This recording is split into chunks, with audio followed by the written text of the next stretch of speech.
So let me move to progressives real quickly.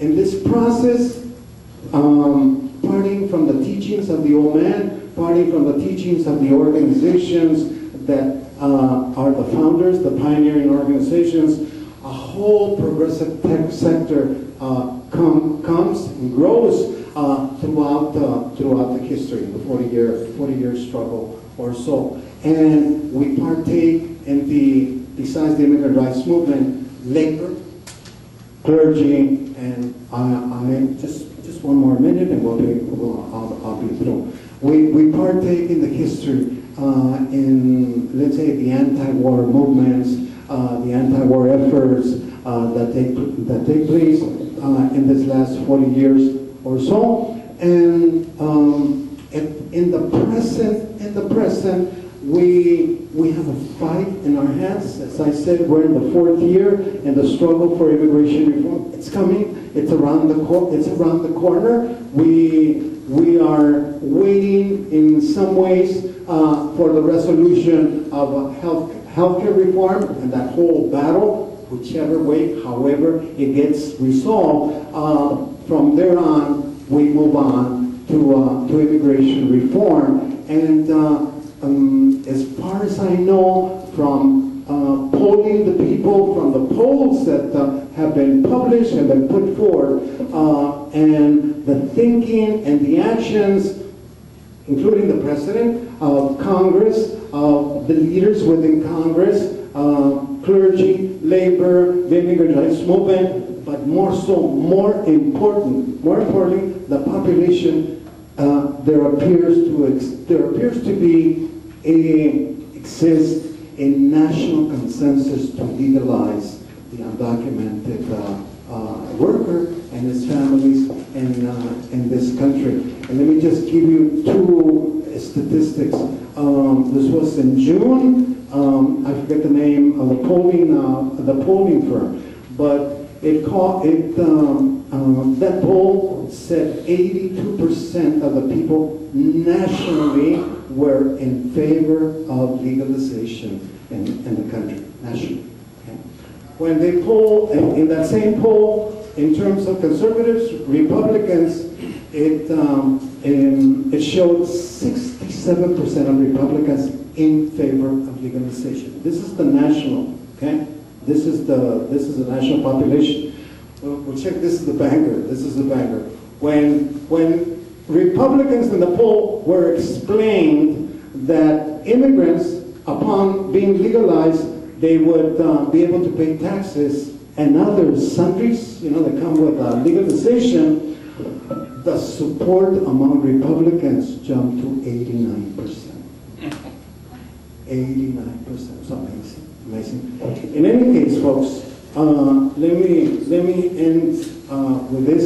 There were, I said the movement was divided at this time. Yes, it is. The progressive movement is divided. In 1986, we moved the masses, we demonstrated, but when it came time to Washington, the Beltway, the negotiations with government, with the administration, progressives did not participate really in that process. Well, in 2009, we're having the same problem. It is essentially the middle class, labor, official labor, clergy, and other sectors, the more professional sectors of the immigrant rights movement, the government-funded or the foundation-funded organizations that are doing the negotiating. And I am hoping that in the next few months we'll be able to find the points of unity again, so that we can take the streets again in 2010. Thank you very much. How's everyone doing? Okay. First of all, I want to thank the organizers. I'm really honored to be here. I'm going to talk about the current situation of the Armenian working class in America, given my experiences with the Los Angeles Taxi Workers Alliance. I'm an organizer with them. But before we do that, I actually want us to take a step back and First, define working class, because it's such a loaded word. And then also identify what the Armenian working class is in our community, and also how the Armenian working class relates with the community as a whole. You know, I found that there's a little bit of a challenge in defining working class in America, because America is not a very class-conscious society. Whoever you ask, everyone says they're middle class. Sometimes I feel like talking about class in America is a little bit like talking about democracy in Armenia. People get it to a certain point, but it's not quite where it could be or should be. And you know, you can see this in our society. People often do things that are against their own economic self-interest. You can look no further than the healthcare debate right now. But anyway, going to the Orthodox Uncle Marx, he said that the working class was someone who sells their manual labor and doesn't own the means of production. Now, I don't think that definition helps us very much here. I think it's a good starting point, but that was based on an industrial society, and we're switching over to a more service-based society. So I want to suggest a broader definition of what it means to be working class, and I want to present three main factors for determining that, and that is skill, education, and compensation. So skill, very straightforward. The more unskilled the job is, the more insecure it is, because more people can do it, and the greater opportunities for exploitation. Education allows for economic mobility. How many people here have a bachelor's degree or are on track to get a bachelor's degree? Can I get a show of hands?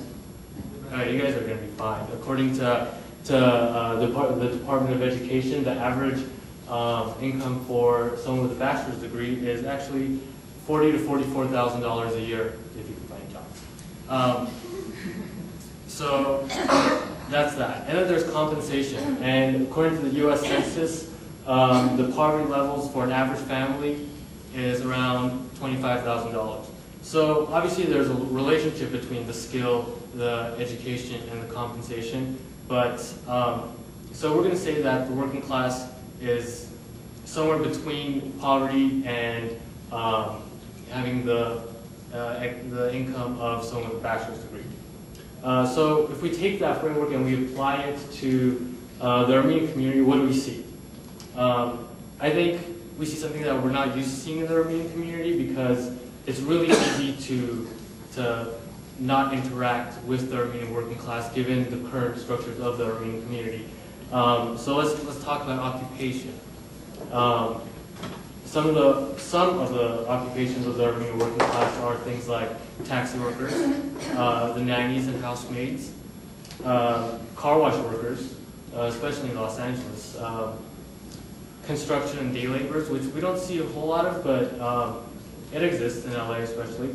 And I'm sure I'm missing some more, but those are generally some of the Armenian working class occupations. What are some other attributes that can help us identify what the Armenian working class is? Well, they're generally not going to be in our private Armenian school system. They're usually not going to be involved in the community organizations that we have. That means they don't go to Ara for basketball practice afterwards. They're not really actively involved in ANC efforts. You're not going to really see them at town hall meetings.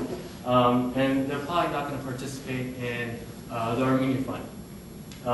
Some of them are undocumented, and most of them send remittances back to Armenia. So they work here to help support families in Armenia. And of course, you'll see the occasional Mercedes or BMW, but I think that's just thanks to the anomaly that is Los Angeles. I think that's a better representation of perceived social status rather than a way to measure someone's economic status.